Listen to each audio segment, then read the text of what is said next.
स्वागत है इस वीडियो रिकॉर्डिंग में। देखिए, मैं बेसिकली वेटरिनरियन हूँ, पर मैंने अपना डॉक्टरेट जो था वो रिप्रोडक्शन में ही किया है। और मैं ये वीडियो जो है लाइफ साइंसेस, वेटरिनरियंस और मेडिकोस सभी के लिए बनाता हूँ, क्योंकि आप जो है दूसरों को बताएंगे तो फिर वो इस प्रकार से ज्ञान जो है नीति तक जाएगा और इसके आपको इसकी समझने की क्षमता है। तो मैं यहाँ पे पहले भी रिप्रोडक्शन में बना चुका हूँ और मैंने बता दिया है कि ह्यूमन रिप्रोडक्शन और एनिमल रिप्रोडक्शन बिल्कुल फ़र्क होता है। एनिमल्स में तो ईस्ट्रस होती है और वो एक डेफिनेट पीरियड ऑफ टाइम में कपुलेशन होता है। ह्यूमन में ऐसा नहीं होता, मेंसेस भी नहीं होती एनिमल्स में। और यहाँ जो है साइकिल भी मतलब 150 दिन से लेके और जो है 15 दिन तक की साइकिल होती है। भेड़ में 16 दिन की होती है, गाय में 21 दिन की होती है और कुत्ते में 150 दिन की साइकिल होती है। तो बकरी में 21 दिन की होती है, घोड़े में 21 दिन की होती है। तो वो तो इस पर मैंने वीडियो पहले बना रखा है और मैं यहाँ पे ये बताऊँगा कि बच्चा मतलब कहाँ पे फर्टिलाइजेशन होता है और कैसे वो जाके चिपकता है। देखिए, ये तो स्पर्म का है, ये स्पर्म आप देख रहे हैं, ये स्पर्म है। और ये जो स्पर्म है ये 1677 इसे एंटोन वॉन लीeuwenhoek ने देखा था। तो उसके बाद से मतलब रिप्रोडक्शन का किस्सा शुरू हुआ। जो एग, ये काफ़ी छोटा होता है, जो एग होता है वो एग जो होता है वो काफ़ी बड़ा होता है, वो 200 माइक्रोन का होता है और ये तो 7-8 माइक्रोन का होता है। और मैं आपको ये भी बता दूं कि जो अंडा है वो हालांकि बड़ा होता है, पर इसको करीब 300 साल बाद देखा गया। तो ये तो थोड़ा सा इसका हिस्टोरिकल हो गया। तो उसको अंडे को डी ग्राफ ने देखा था, डी ग्राफ। और इसको जो था स्पर्म को जो था वो हमको एंटोन वॉन लीeuwenhoek ने देखा था। उसने माइक्रोस्कोप जब बनाया तब देखा। तो ये तो इसका हिस्टोरिकल रहा। अब ऐसा है कि आर्टिफिशियल इंसेमिनेशन जो है काउज में काफ़ी होता है और काउज में मतलब जो एक बार बुल चढ़ता है उससे 500 डोज बन जाती हैं। और 500 डोज में से आप देखिए कि ABS वगैरह है, बहुत सी डोजेस तो जैसे हमारे देश में तो डोज 10 रुपए की मिल जाती है, तो 5000 हो गए 1 ml सीमेंट की कीमत। और वो तो 100 और 1000 और 4000 और 5000 तो लाखों का खेल हो जाता है। अगर उन्हें 500 डोज बन रही है 1000 की एक बजे तो 5 लाख का हो गया। और अगर वो और कीमती सीमेंट भी है, जीनोमिक सीमेंट है। तो मैं ये बता रहा हूँ कि ये सब किस्सा इसलिए शुरू हो गया कि अब ऐसी गाय पैदा होने की संभावना है जो कि 20, 25, 30, 50 लीटर दूध देती है। और हिंदुस्तान में ही है, हिंदुस्तान में काफ़ी डेयरी फार्म है, हरियाणा पंजाब में, जो कि 50 लीटर वहाँ पे गाय दूध देती है। वो जीनोमिक सीमेंट होता है। तो उसका मतलब वो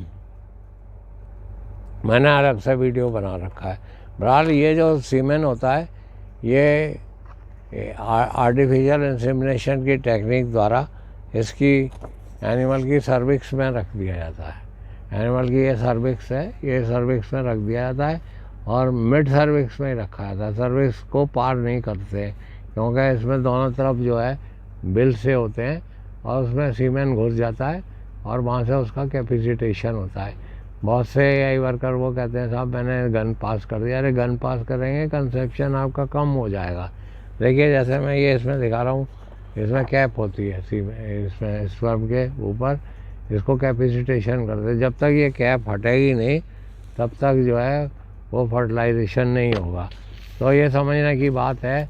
बार बार मैं समझा रहा हूँ कि इसको गन को जो है वो आप गन को जो है आप पूरा पास मत करिए।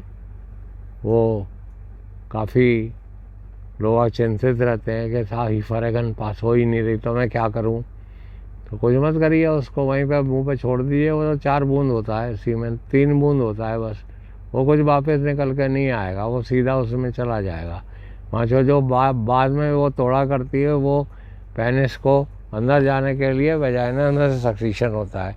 तो उसको और सीमेंट को आप कंफ्यूज मत करिए। मेरे पास दिन भर फ़ोन आते हैं कि साहब वो जो है वो जो है साहब उसने बीज गिरा दिया साहब। देखिए ये मैं दिखा रहा हूँ। इसमें ओवरी है, ओवरी के बाद ट्यूब होती है और ट्यूब के बाद यूट्रस होता है। तो इस ट्यूब में ही फर्टिलाइजेशन होता है। जैसे आप देख रहे हैं स्पर्म यहाँ पे है, यहाँ पे फर्टिलाइजेशन हो जाएगा। इस ट्यूब में फर्टिलाइजेशन होता है और इसको फैलोपियन ट्यूब कहते हैं। और ट्यूब जो है, ट्यूब के बीच में आपको स्पर्म दिखाई दे रहे होंगे, यहाँ स्पर्म आ गया और ये फर्टिलाइज हो गया। और फर्टिलाइज होने के बाद ये अपनी यात्रा शुरू करता है। जब ये फर्टिलाइज होने के वक्त ये आवश्यक है कि टेम्परेचर हाई ना हो क्रॉसबेड काउज में। टेम्परेचर 20 डिग्री हो। आप शाम को ये आई कराएं। हाँ, और टेम्परेचर का विशेष ध्यान है, इसलिए फार्मर बड़ा होशियार होता है, वो उसको दाना वाना भी जाए नहीं देता। और शाम के वक्त में, रात के वक्त में कराएं। अगर आप सितंबर अक्टूबर में कराएंगे तो कंसेप्शन के चांसेस बढ़ जाते हैं। फिर ये जो है यहाँ से धीरे धीरे चलता है और फिर 7वें दिन जाके उसकी बॉल से चिपक जाता है। तो जब तक ये 6-7 दिन, 6 घंटे, ये बीज डालने के बाद 6 घंटे आप किसी प्रकार का टेंशन मत दीजिए गाय को। हाँ, दोबारा यही कर रहे हैं, वो टेंशन में आ जाएगी बिना बात के लिए। एक बार कर दिया फिर आप उसको तंग कर रहे हैं। हाँ, तो 2 वो डाल रहे हैं स्ट्रॉ, उसका कोई औचित्य नहीं है। आपने एक बार डाल दिया, उसमें अभी 150 लाख जो हैं वो स्पर्म्स होते हैं और वो 150 लाख में से एक जो है उसमें घुसता है। 150 लाख स्पर्म आप डाल रहे हैं, 15 मिलियन स्पर्म्स को डालते हैं। तो वो जो अपने यात्रा करते करते फैलोपियन ट्यूब में जाते हैं और 6 आवर्स जो हैं एआई के बाद बहुत ही होते हैं। उसमें उसको नहलाइए, उससे पहले भी ना उस पर हाथ फेरिए, उसको किसी तरह से भयभीत मत करिए, नहीं तो वो स्पर्म अंदर नहीं जाएंगे। ठीक है, आप जितना प्यार दिखाएंगे उसे उतने कंसेप्शन के चांस बढ़ जाते हैं। वैसे तो एनिमल हीट में होता है तो एआई करते वक्त जब उसकी बच्चेदानी को पकड़ लेता है तो वो सोचा ही चुपचाप खड़ा है। और फिर भी 6 घंटे तक आप उसको ज़्यादा मतलब हॉट टेम्परेचर में मत ले जाइए। उसके बाद ये जो है वो जैसा इस चित्र में दिखाया जा रहा है ये फिर यूट्रस की ये यात्रा करता करता जाता है और ये यूट्रस की दीवार पे चिपक जाता है।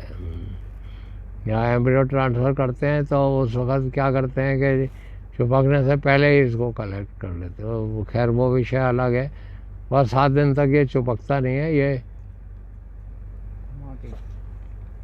7 दिन तक ये चिपकता नहीं है और 7 दिन तक ये जो है वो तैरता रहता है। 7वें दिन ये जो है उसकी उस पर चिपक जाता है। इस बीच में ये चिपकते वक्त इसमें ल्यूटर फेज में आ जाता है, प्रोजेस्टेरोन निकलता है, उससे ये चिपक जाता है। तो बहुत से लोग ड्यूराप्रिजोन भी लगा देते हैं 7वें 8वें दिन, पर वहाँ अगर आप शुरू में लगा देंगे एआई के टाइम पे तो सब मामला गड़बड़ हो जाएगा। तो ये डिवाइड हो गया और ये इस तरह से चिपक जाता है। मैं ये बता रहा हूँ आपको कि इस टाइम में आपको कोई कीड़े की दवाई, कोई वैक्सीनेशन, कोई स्ट्रेस, कोई ट्रैवलिंग या कोई मारपीट जानवर के संग करेंगे तो वो कंसेप्शन नहीं होगा। या टेम्परेचर हाई हो जाए, ये आपसे बार बार नहलाइए। विदेशी गायों में काफ़ी अफेक्ट होता है टेम्परेचर का।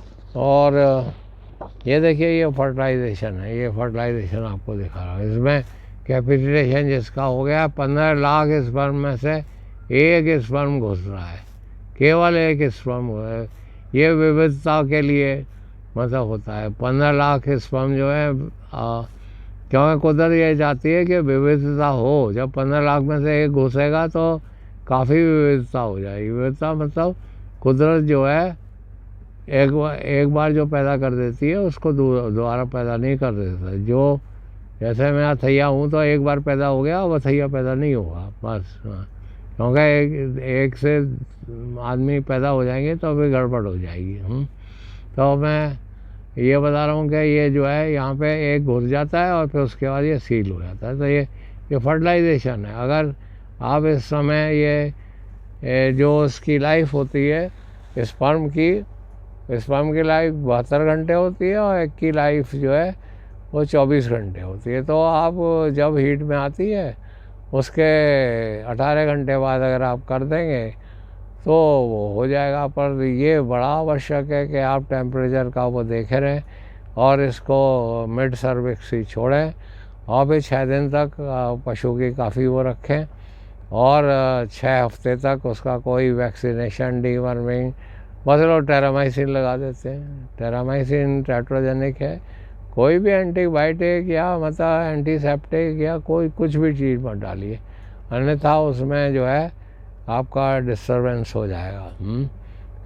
6 हफ्ते तक वो कुछ जम जाता है और 3 महीने से पहले आप उसमें कोई भी आप विटामिन दे सकते हैं, विटामिन मिनरल दीजिए, विटामिन ए डी ई दीजिए, पर वैक्सीनेशन नहीं करना है, डीवर्मिंग नहीं करनी है, कैलिली की दवाई नहीं देनी है, एनिमल को ट्रांसपोर्ट नहीं करना है, एनिमल को हॉट एनवायरनमेंट में नहीं लेना है। तो मैंने आपको सूक्ष्म में यही बताया कि आपको मिड सर्विक्स में डालना है और 6 दिन, 6 हफ्ते और 6 घंटे जो है बहुत इम्पोर्टेंट है। अगर आप इसको ध्यान में रखेंगे तो आप रिपीट ब्रीडिंग की उससे काफ़ी, ये मैं मतलब फार्मर्स को भी बता रहा हूँ।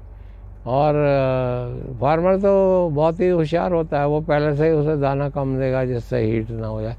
ये क्रॉसबेड काऊ के लिए है, जहाँ नेचुरल सर्विस होती है, जैसे साहिवाल वगैरह के नेचुरल फार्म है, उसमें तो बुल छूटा रहता है, वो अपने जब होता है तो उसको कर देता है।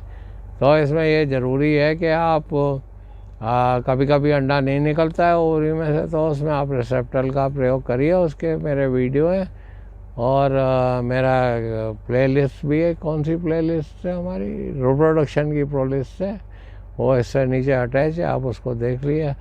आपने सुना, धन्यवाद। हम जो है डेयरी में ट्रेनिंग भी देते हैं, ऑनलाइन भी देते हैं, ऑफलाइन भी देते हैं। इसके लिए आप 9997889322 पर संपर्क करिए, या मेरा नंबर जो है 8979748686 है। आप कभी भी संपर्क कर सकते हैं। देखिए अभी सीमेंट जो है बहुत कॉस्टली आ रहा है, 4000 रुपये से लेके 50 रुपये तक का सीमेंट है, ABS जो है कंपनी। तो आप इन बातों को ध्यान रखेंगे तो आप सक्सेसफुल होंगे। धन्यवाद, आपने सुना।